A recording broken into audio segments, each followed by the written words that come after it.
In preparation for the NGV's exhibition this winter, we've taken the opportunity to learn more about the materials available to Goya during his lifetime and the printmaking methods he adopted and mastered. This type of investigation has long formed part of print scholarship because it can help to date and authenticate prints, whilst also giving us an insight into the role of choice in an artist's practice. Goya used a range of techniques to create lines in his prints, such as etching, engraving and dry point. Working on a copper plate, he would have had a range of tools at hand, such as etching and dry point needles and various burins to apply his designs. He wasn't formally trained as a printmaker, but he learned by collecting and studying prints, exchanging ideas with mentors and reading printmaking manuals. Goya was an early adopter of a technique known as Aquatin to create tone in his prints. You'll particularly notice this technique in many of his prints from his Los Caprichos series.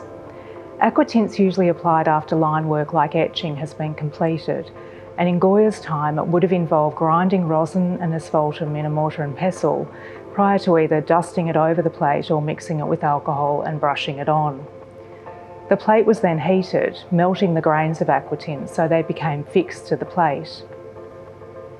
It's possible Goya used the banking wax method to convert the copper plate into a little tray, and acid was then poured in, etching all the areas that were unprotected by the aquatin particles, forming little pits that would then hold ink for printing.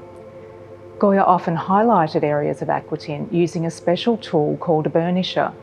This tool is made from a hard metal like steel and is used to smooth down areas of copper plate that had previously been bitten by acid, creating an area of highlight within a passage of tone. We have a fine example of a copper plate produced by Lionel Lindsay, where he has used aquatint extensively. Looking at plates like this helps us gain a better understanding of the way Goya made his aquatints and how some areas were exposed to acid for longer than others, forming deeper and wider pits that could hold more ink, appearing darker when printed. When we look at an area of the aquatint in one of our Goya prints down the microscope, we can really visualize him taking all these steps in creating his incredible works. It is fascinating and often confounding to try and work out the order of the steps taken.